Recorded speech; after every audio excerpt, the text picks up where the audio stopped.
दोस्तों आज की इस वीडियो में हम लोग समद्विबाहु त्रिभुज का क्षेत्रफल निकालना सीखेंगे।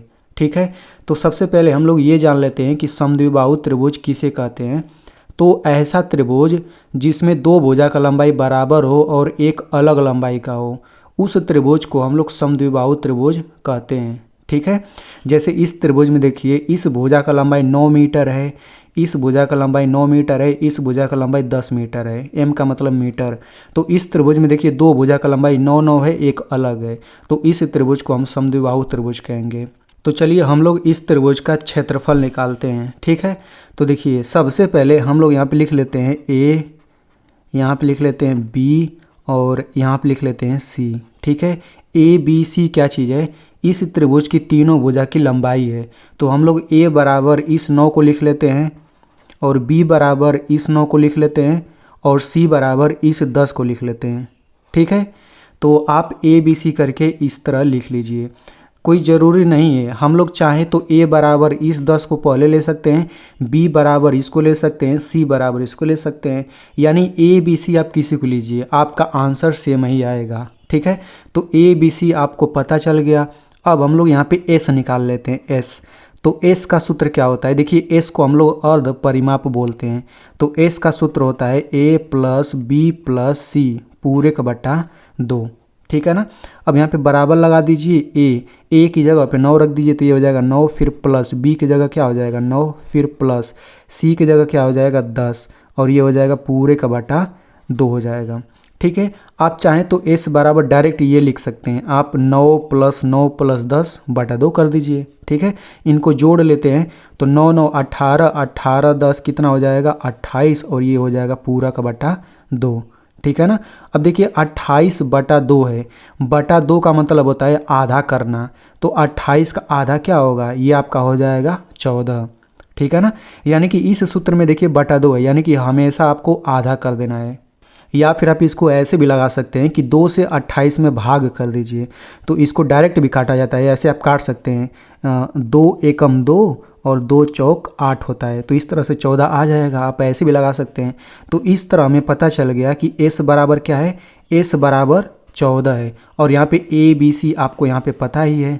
ठीक है, अब हम लोग यहाँ पे सूत्र लगाते हैं, तो हम यहाँ पे लिखेंगे त्रिभुज का क्षेत्रफल बराबर, तो देखिए त्रिभुज के क्षेत्रफल का सूत्र क्या होता है, ये हम लोग सूत्र लगा देते हैं, s माइनस a, दूसरे कोष्टक में s माइनस बी, तीसरे कोष्टक में s माइनस सी। ठीक है, हम लोग इसी सूत्र से इस समद्विबाहु त्रिभुज का क्षेत्रफल निकालेंगे। और मैं आपको यहाँ पे ज्ञान की बात बता देता हूँ, ये जो सूत्र है इस सूत्र को हम लोग हीरोन का सूत्र कहते हैं, या फिर इसी सूत्र को हीरो का भी सूत्र कह सकते हैं हम लोग, मतलब कहा जाता है, या तो हीरोन का सूत्र कहिए या हीरो का सूत्र, इसी सूत्र को कहा जाता है। ठीक है, तो हम लोग इसी सूत्र से इस समद्विबाहु त्रिभुज का क्षेत्रफल निकालेंगे।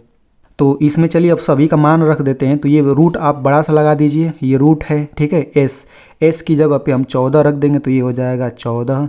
अब यहाँ कोष्टक लगा दीजिए, इस s की जगह भी हम 14 रखेंगे, माइनस a बराबर क्या है भाई 9, तो यहाँ पे 9 रख दीजिए। फिर दूसरा कोष्टक लगाइए, s की जगह हम लोग 14 रखेंगे, माइनस b, तो b की जगह भी 9 ही रखेंगे, देखिए मैंने शुरू में लिख दिया है, तो ये हो जाएगा 9। ये कोष्टक बढ़ा दीजिए रूट, और यहाँ पे s की जगह हो जाएगा 14 माइनस c बराबर देखिए 10 है, तो ये हो जाएगा 10। अब इसके बाद हम लोग इसको कैसे हल करेंगे, तो यहाँ पे हम रूट लगा देते हैं। ठीक है, तो देखिए अगर आपने बोडमास का नियम पढ़ा होगा, तो सबसे पहले हम लोग ब्रैकेट हल करते हैं, यानी कोष्टक को हल करते हैं। तो देखिए यहाँ पे ये कोष्टक है, तो इस कोष्टक के अंदर इसको सबसे पहले हल करेंगे। ये दूसरा कोष्टक है, तो सबसे पहले इसको हल करेंगे, यानी घटाएंगे, वैसे ही इसको। तो ये 14 है, तो इसको 14 ही लिख दीजिए। अब यहाँ कोष्टक में 14 में से 9 घटाएंगे, कितना हो जाएगा 5 हो जाएगा, तो इसको हमने हल कर दिया। वैसे इसको हल करेंगे तो 14 में से 9 घटेगा, ये भी कितना आ जाएगा 5 आ जाएगा। फिर इसको हल करिए, 14 में से 10 घटेगा, क्या आ जाएगा, ये आपका 4 आ जाएगा। वैसे मैं आपको एक महत्वपूर्ण चीज़ और बता देता हूँ, ये जो सूत्र आपको दिखाई दे रहा है, इस सूत्र से आप सभी त्रिभुज का क्षेत्रफल निकाल सकते हैं, चाहे वो समद्विबाहु त्रिभुज हो, चाहे वो समबाहु त्रिभुज हो, चाहे विषमबाहु हो, चाहे समकोण त्रिभुज हो, कोई भी त्रिभुज हो, आप इस सूत्र से उसका क्षेत्रफल निकाल सकते हैं। ठीक है। बस सवाल में त्रिभुज की तीनों भुजा का लंबाई दिया रहना चाहिए। जैसे इस त्रिभुज में तीनों भुजा का लंबाई दिया है ना, तो किसी भी त्रिभुज में तीनों भुजा का अगर लंबाई दे दिया है तो हम लोग इस सूत्र का उपयोग करके उसका क्षेत्रफल निकाल सकते हैं। और लगाने का तरीका बिल्कुल यही होगा जो हम लोग सीखने जा रहे हैं, ठीक है। तो अब यहाँ तक आप लोग लगा लेंगे। इसके बाद आपको क्या करना है, तो देखिए रूट यहाँ पे लगता हुआ आ रहा है। रूट आपको हटाना नहीं है वरना गलत हो जाएगा। रूट हटाने का नियम होता है जो अभी आप लोग सीखेंगे। तो इसके बाद अब हमें कैसे लगाना है, तो देखिए यहाँ पर 14 है, यहाँ पे एक कोष्ठक है, बीच में कुछ नहीं है तो गुणा माना जाता है। यहाँ पर भी देखिए प्लस माइनस नहीं है तो गुणा ही माना जाएगा यहाँ पर भी। तो हम कोष्ठक हटा के गुणा लिख लेते हैं। तो ये हो जाएगा 14 गुणा ये हो जाएगा 5 और ये हो जाएगा 5 और यहाँ पे हो जाएगा 4। यानी कि जब भी हीरोन सूत्र से आप क्षेत्रफल निकालेंगे तो रूट के अंदर 4 संख्या तो आपको हमेशा ही मिलेगा कि नहीं, बिल्कुल मिलेगा। तो इसके बाद आपको अच्छे से सीखना है। देखिए रूट अभी भी लगा है, अभी भी रूट हम लगाते हैं, ये रूट को बड़ा कर लेते हैं। अब हमको क्या करना है, इन चारों संख्याओं का अभाज्य गुणनखंड करना है, ठीक है ना। अभाज्य गुणनखंड, तो हम लोग सबसे पहले 14 का अभाज्य गुणनखंड करते हैं। तो ये 14 का अभाज्य गुणनखंड करिए, 2 से कटेगा, 2 7 14। अब ये 7 से कटेगा, 7 एकम 7। तो अब देखिए यहाँ पे 1 आ गया ना, तो ये पूरा हल हो चुका है। अब ये जो रेखा दिख रहा है इसके इधर वाला जो ये दोनों संख्या, यही दोनों संख्या हमको यहाँ लिखना है। तो यहाँ पे हम लिख देंगे 2 गुणा 7, हम गुणा ही करके लिखेंगे। तो 14 की जगह पे हमने 2 गुणा 7 लिखा। देखिए अब 2 और 7 का गुणा करेंगे तो 14 ही आ जाएगा। फिर गुणा लगाइए। अब दूसरी संख्या का भी ऐसे ही अभाज्य गुणनखंड करिए। तो 5 का अभाज्य गुणनखंड करेंगे तो 2 से नहीं कटेगा, 3 से भी नहीं कटेगा, 5 एकम 5। तो 5 का तो ये 5 ही रहेगा, ठीक है ना। यहाँ गुणा लगाइए। फिर इसका भी अभाज्य गुणनखंड करेंगे तो यहाँ 5 ही रहेगा। यहाँ 4 का अभाज्य गुणनखंड करते हैं तो ये हो जाएगा 2 दूना 4, फिर ये हो जाएगा 2 एकम 2। तो यहाँ पे जो 2 और 2 है हम इसी को लिखेंगे लेकिन गुणा करके। तो 2 गुणा 2 लिखिए, देखिए 2 दूना 4 भी हो जाएगा, ठीक है ना। यानी कि सिंपल आपको करना है, यहाँ पे चारों संख्याओं का अभाज्य गुणनखंड करना है और ये जो रेखा है इसके इधर वाली संख्याओं को यहाँ पे लिख लेना है गुणा करके। अब देखिए यहाँ तक तो सभी लोग लगा लेंगे। देखिए रूट अभी भी लगा हुआ है। अब हम लोग रूट को हटाने का तरीका सीख रहे हैं, ठीक है। तो बिल्कुल इसी को हम लोग यहाँ पे लिख लेते हैं। देखिए मैंने बिल्कुल उसी को लिखा है, यहाँ पे आप मिला सकते हैं, ठीक है ना। अब इसके बाद हमें कैसे हल करना होता है उसको आप लोग ध्यान से समझिए, क्योंकि इसी में बच्चे गलती कर देते हैं। तो ध्यान से सुनिए। अब ये जो रूट लगा है, रूट के अंदर अगर एक ही संख्या 2 बार आया है तो वो दोनों ही रूट से बाहर निकल जाता है, ठीक है। एक बार फिर से मैं बता देता हूँ। इस रूट के अंदर एक ही संख्या 2 बार अगर लिखा है तो उन दोनों को रूट से बाहर हम निकाल सकते हैं, ठीक है। तो जैसे देखें यहाँ पे 2 है, यहाँ पर भी 2 है, तो एक ही संख्या 2 बार है कि नहीं, तो इन दोनों को पकड़ के हम रूट से बाहर लिख सकते हैं। ये जो रूट है इसके बाहर यहाँ लिख सकते हैं। तो हम लोग यहाँ पे लिख लेते हैं, लेकिन बाहर एक ही बार लिखेंगे हम लोग।